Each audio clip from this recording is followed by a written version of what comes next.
रमेश तेंदुलकर, ये नाम किसी भी परिचय का मोहताज नहीं है। और हिंदी में एक कहावत है कि आप काम अपना इतना जोरदार कीजिए कि आपका नाम जो है वो चारों ओर यहां पर फैल जाए, प्रख्यात हो जाए यहां पे। और सचिन ने जो काम किया है, जिस भी देश में क्रिकेट की थोड़ी भी समझ रखी जाती है ना, वहां हर कोई हमारे प्यारे मास्टर ब्लास्टर को जरूर जानता होगा।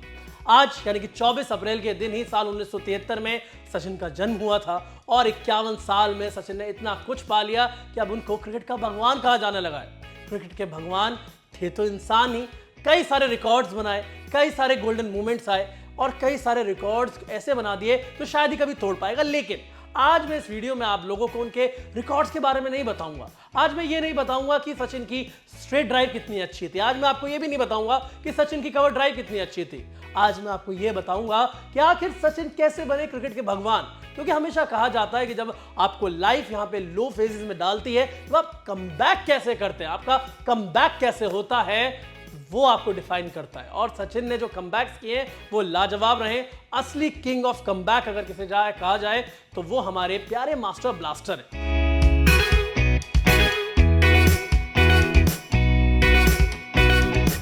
1989 में ये सफर शुरू होता है। लगातार अच्छा खेल रहे थे। शुरुआत में लोगों ने कहा कि 16 साल का लड़का क्या कमाल करेगा, लेकिन कुछ ही समय में इस लड़के ने यह बता दिया कि बॉस, मेरे में बहुत दम है, मेरे को हल्के में लेने की जरूरत नहीं है। और एक छोटा सा उदाहरण देता हूं। जैसे हिंदी में एक और कहावत है कि पूत के पांव पालने में ही नजर आ जाते हैं। जब शुरुआती करियर में एक बॉल आके लगती है ना चिन पे और कट लग जाता है, खून बहने लगता है, सभी को लगता है कि भाई दैट्स इट, अब ये पारी इनकी यहीं खत्म हो गई है, ये वापस पवेलियन जाएंगे। तब सचिन कहते हैं मैं खेलेगा।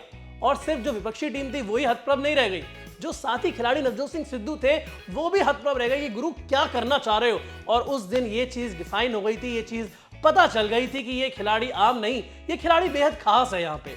लेकिन सचिन के करियर में हमें कई डाउनफॉल हमने देखे, लेकिन कमबैक बहुत ही ज्यादा शानदार थे यहाँ पे। चलिए कुछ यहाँ पे डाउनफॉल्स के बाद कमबैक की कहानी की बात करते हैं। एक दिन आया सचिन स्टॉर्म, ऑस्ट्रेलिया के अगेंस्ट बहुत ही शानदार यहाँ पे उन्होंने प्रदर्शन किया, शतक जड़ा, सब चीजें की। लेकिन थोड़े दिन बाद ही उनकी जिंदगी को एक बहुत ही बड़ा झटका लगा। वो झटका था उनके पिता का चले जाना। और ये जिंदगी का सबसे बड़ा झटका सिर्फ इसलिए नहीं था कि उनके पिता चले गए थे, लेकिन उनके मार्गदर्शक चले गए थे, उनके आइडल चले गए थे, उनके आदर्श चले गए थे। क्योंकि सचिन हमेशा कहते थे कि मेरे पिता ने एक बात कही कि खिलाड़ी आप कैसे भी बने, इंसान अच्छे बनिएगा, और मैं वही कोशिश करता हूं यहाँ पे।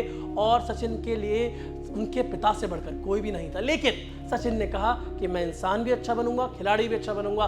वापस आए, विदेश में थे, वापस आए, सारी चीजें करी और वापस जाके उन्होंने शतक भी जड़ा और अपने पिता को याद भी किया। उसके बाद जो आप देखते हैं ना कि सचिन हर शतक के बाद ऊपर देखते थे, वो आइकॉनिक सेलिब्रेशन भी यहाँ पर शुरू हो गया। कहीं ना कहीं हर मैच में उनको अपने पिता को याद करने की उन्होंने एक रीति शुरू कर दी यहाँ पे। लेकिन अब वापस आते हैं यहाँ पर सचिन के कमबैक्स के बारे में। कमबैक यही है कि पिता का चले जाना, लेकिन वापस आके शतक जड़ना। साल 2003 में लेके आता हूं आप लोगों को। साल 2003 में इंडिया बहुत करीब पहुंचा यहाँ पे वर्ल्ड कप जीतने के, लेकिन ऑस्ट्रेलिया ने फाइनल में हमारा सपना फिर तोड़ दिया यहाँ पे।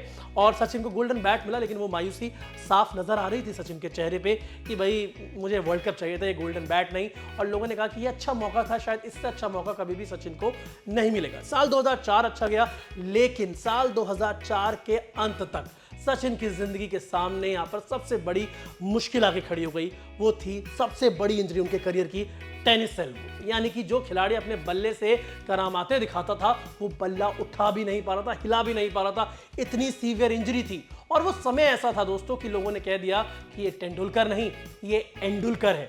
लेकिन जैसे मैंने शुरुआत में कहा कि कमबैक हमेशा उनका ग्रेटर रहा है।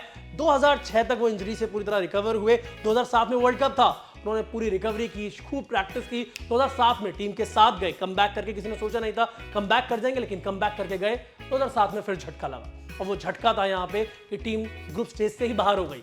वहां पे सचिन को भी लगा कि ये उनके करियर का अंत है। कई इंटरव्यूज में उन्होंने ये बात बोली भी, लेकिन उनके भाई अजीत ने उनको एक रे ऑफ होप दी और बताया कि 2011 का वर्ल्ड कप देख रहे हो, वो भारत में है, भारत में आपको खेलना है, आपके पास एक बड़ा मौका है।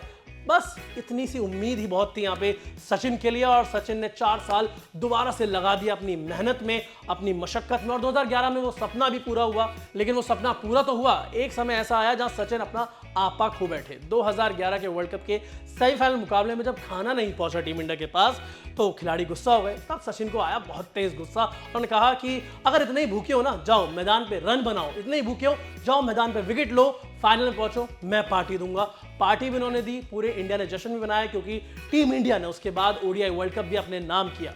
और सबसे बड़ी चीज ये कमबैक्स की कहानी में ये भी है कि सचिन ने आने वाले कई पीढ़ियों के लिए इंस्पिरेशन यहां पर दी है।